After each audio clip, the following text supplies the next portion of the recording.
La ciutat de Xàtiva ha acollit la primera sortida de la FECOLL en la seva ruta per promocionar la 40a Festa de l'Aplec. L'agermanament de Lleida amb aquesta localitat ha permès que una setantena de persones del món de la cultura, mitjans de comunicació i autoritats de la zona, a més dels propis ambaixadors de l'Aplec, hagin compartit un menú on l'ingredient principal, com no podia ser cap altra forma, ha estat el caragol. Alumnes de l'Escola d'Hostaleria i Turisme de Lleida, que també han viatjat amb l'expedició, han estat els encarregats de cuinar i servir el càtering. I l'Aplec ens serveix d'excusa per poder,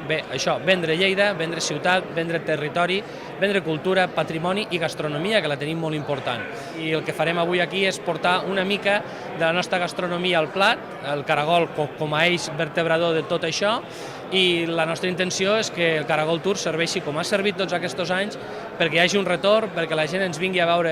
el nostre aplec i al final, en definitiva, tot l'esforç que fem per ser la festa més important de Lleida i la més representativa, doncs que es tradueixi en unes visites, una manera de posar Lleida al mapa i continuem treballant amb aquesta línia. L'Aplec compta així amb el Pack del Visitant, que ofereix a tothom que visita la festa una degustació de caragols per a sentir-se com a penyistes i que pot servir com a excusa per visitar la ciutat. Tinguem diferents elements que ens uneixen de la nostra història, però sobretot hem de treballar per un futur en el que entre tots trobem sinergies en diferents elements. I un dels elements fonamentals de la ciutat de Lleida en aquesta Aplec del Caragol és el propi producte, el producte del caragol, del qual han fet tot una sèrie d'events i una sèrie d'activitats que són fonamentals i que a nosaltres ens ve molt de gust el poder acompanyar i participar per a que la gent de Xàtiva conega l'Aplec del Caragol, per a que la gent de Xàtiva conega el Caragol Tour i per a que Xàtiva i Lleida cada vegada estiguin més unides.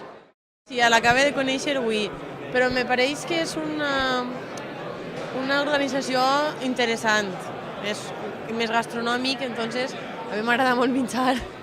i me pareix molt interessant. Jo crec que ara a partir d'ara sí que ho seguiré un poc més. El Caragol Tour continuarà el seu recorregut amb parades a la ciutat francesa de Toulouse, Madrid, Saragossa i com a última destinació, Barcelona.